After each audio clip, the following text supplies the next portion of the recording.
Welcome back. The House of Representatives has launched a probe into the appointment of foreign portfolio managers for the Sovereign Wealth Fund. The lawmakers today resolved to investigate the possible risks the country faces with the appointments of UBS and Goldman Sachs to manage the fund. The resolution followed a motion sponsored by the House Minority Leader, Femi Gbajabiamila, who had argued that allowing foreign financial institutions to manage the fund amounts to putting Nigeria's economic sovereignty and security in foreign hands. That the appointment of foreign financial institutions to manage Nigeria's sovereign wealth. It was a motion that drew a debate in the chamber. Sponsored by the minority leader, he touched on the management of the Nigerian Sovereign Wealth Fund by foreigners and what he described as an inherent conflict of interest. Concerned that the appointment of foreign financial institutions to manage Nigeria's sovereign wealth amounts to entrusting Nigerian savings, wealth, economic sovereignty and security in the hands of foreigners. That the appointment of UBS and Goldman Sachs amounts to a conflict of interest as the managing director of the Nigerian Sovereign Investment Authority and the initiator, former Minister of Finance Olusegun Aganga, are former employees of the two respective institutions. The debate was evenly matched. There have been a lot of insinuations that our economy and our finances are being dictated outside this country. And this is a pointer to that fact. Funds like sovereign wealth funds are managed by portfolio managers, not banks. And I can't see any portfolio manager in Nigeria today that has the capacity to manage the sovereign wealth fund. The fact that they are foreign does not in any manner contravene the provisions of the Constitution, because in that case there is no case of conflict of interest. The fact that they are former shows that they are no longer there. It took votes to decide the fate of the motion. Vote of the motion, please say aye. Those against, please say nay. The ayes have it. A joint committee has been mandated to investigate the matter to determine the risk that may arise from the appointment of foreign institutions to manage the funds. A report is expected in 2 weeks.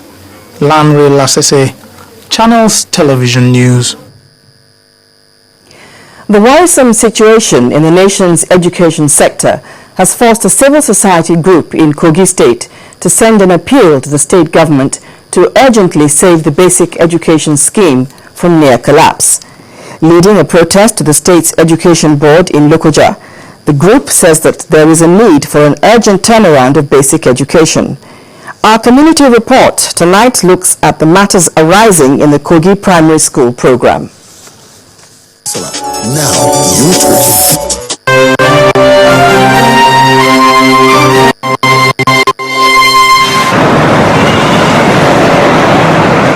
A regular day in Lokoja, the Kogi State capital, where people are going about their daily business without hindrance.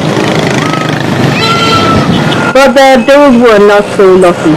These children would rather be in school, but it seems they'll be safer on the streets than classrooms, judging from the state of infrastructure.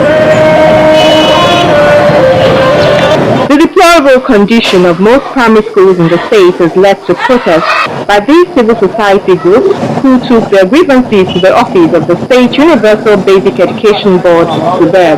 We have written to the state government, we have written to the House Committee on Education, they have acknowledged our letters. We are also joining and lending our voices with the State House of Assembly, calling for an education summit with focus on primary education. Now, much is left to be desired because the state government is not coming forth.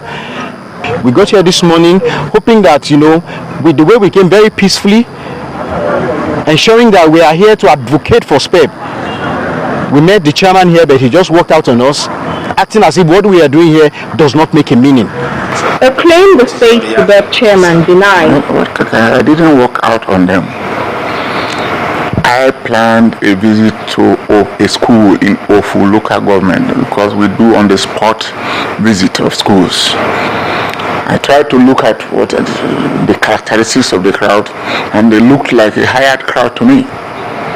The faces, few adults. The postcards, the placards they were carrying, I wonder if they understand the contents.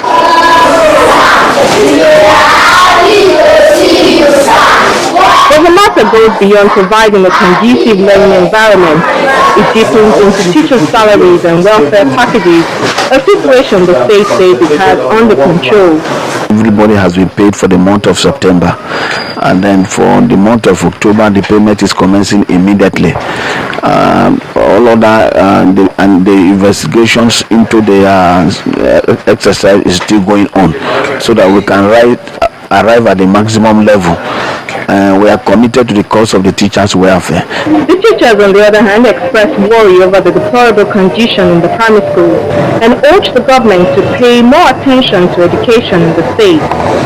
Teachers being what they are, they do not look at things the way politicians look at them. They look at them positively, how it should touch the grassroots soul, not just themselves. Just as the politicians will do, self. An average teacher think of the child who is the leader of tomorrow. We are happy to see our children back to school, but with mixed feeling, and we are doing our job. With the constant search for teachers to provide quality education, it is evident the Kogi state government is not resting on its oars. But what about the schools? The federal government has a disarticulation policy that the first 9 years of schooling is within the mandate of SUBEB. But all the primary schools have not been transferred to SUBEB. As the matter over teachers' salaries, strikes and poor infrastructure continues to bedevil not only Kogi State but the nation as a whole, one wonders what becomes of these children regarded as the leaders of tomorrow. Now, your turn.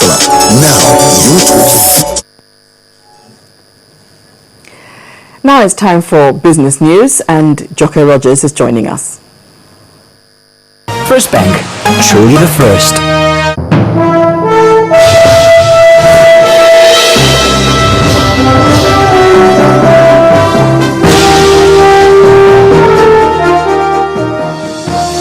Thank you, Bimbo. Welcome to Business News.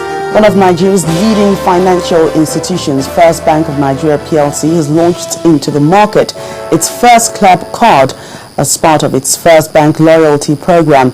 The scheme will enable First Bank customers with a deposit balance as low as 10,000 naira to pay for transactions within Nigeria and First Bank online.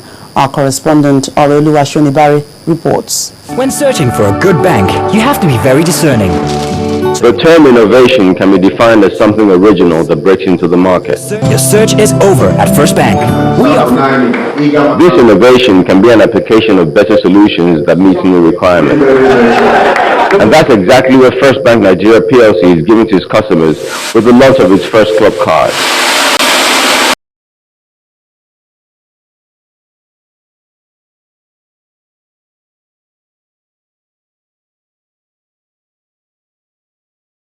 The scheme will reward our customers with deposit balance as low as 10,000 naira, which means nobody is left out of this scheme. A round of applause for it. With this innovation, doing business is so much easier for the lender's customers. As they walk into the banking halls, we are going to tell them about this initiative. Once you qualify, the system will automatically send you an email because you are now an aspirational First Club member, inviting you to formally register on the website. Customers speak to customers one another, they begin to earn and win. Everybody will get to know about it. Partners and customers alike are excited at the prospect of the First Bank Club card. This is indeed, and I beg to be corrected, the first time in Africa that a bank will be launching an enterprise-wide loyalty program that rewards customers for their entire relationship with the bank, not just card transactions. First time This is a program that has reached out, looked at where others have been successful, I've built on it, looked at where others have failed, I've learned from it, and I've put together what I believe is one of the most powerful platforms of rewards and partnership and membership for loyalty that I've seen in Africa. It's a very powerful product. It creates a platform that rewards me for doing what I already do. So I use this bank anyway, and I'm also excited by the fact that it combines not just First Bank itself, but also combines with MasterCard. And MasterCard is accepted all over the world, so that makes it quite attractive. With its 120th anniversary around the corner, First Bank Nigeria PLC is living up to its name as the innovative bank. So why not consider becoming a member of the First Club? Orelu Ashonibare, reporting for Channels Television News. The Investment and Securities Tribunal, the IST, is seeking more funding and an amendment of its 2007 Act with a view towards enhancing its jurisdiction and enforcement of its judgments. After 10 years of service to Nigeria, the tribunal held a stakeholders forum in Lagos today, which had the theme sanitizing the Nigerian capital market and bringing justice to the doorstep of the people. Chairman of the tribunal, Dr. Ngozi Chiana Kwalam, and the CEO of the Nigerian Stock Exchange, Mr. Oscar Onyema, believe that with over 350 billion naira claimed in about 250 cases, investor confidence in the capital market is on the upward swing, but it could be enhanced by a stronger legal framework. We are not unaware of the urgent need to put necessary structures in place with a view to restoring investors' confidence in the Nigerian capital market, which confidence has not been helped by the well-known market collapse of the past few years. Restoring investors' confidence in our capital market calls for a consolidation of the accomplishments of the tribunal and a continuous strengthening of the adjudicatory and regulatory framework of the capital market. If we are to continue to build upon the strengths of the Nigerian capital market and ensure a truly fair and orderly market, then we must continue to do so benchmarking against the global perspective, realizing that Nigeria is a true force in the global financial marketplace. Meanwhile, Nigeria's all-share index is down 0.89% to end Wednesday's session at 37,949 points. Harriet Agbeyin reports that investors gave the cold shoulder to heavy market weights like Nestle and Nigerian breweries. Hello and welcome to the Stock Market Report. Midweek trading at the Nigerian equities market closed south as investors turned their backs on some major market movers, including Nestle and Nigerian Breweries PLC. With a 45 naira loss, fruit giant Nestle topped the laggards list, with Nigerian Breweries and Guinness Nigeria PLC trailing behind with value losses of 5 naira and 2 naira 89 kobo each. Corn oil for a third consecutive trading session led other appreciators, adding 6 naira 40 kobo to close at 68 naira 95 kobo. The all-share index slipped by 0.89% to end the session at 37,949.11 from a previous close of 38,293.59, with a market capitalization of 12.12 trillion naira. Transnational Corporation of Nigeria continues to be investors' toast with over 62.36 million units traded, and when stocks crossed the finish line, 291.73 million units were churned out in 4,695 deals valued at 3.33 billion naira. But those are the day's trading figures. I'm Harriet Thank you, Harriet. That's it on Business News. On the news at 10, we'll leave you with those markets around the world before Bimbo returns with the rest of the news at 10.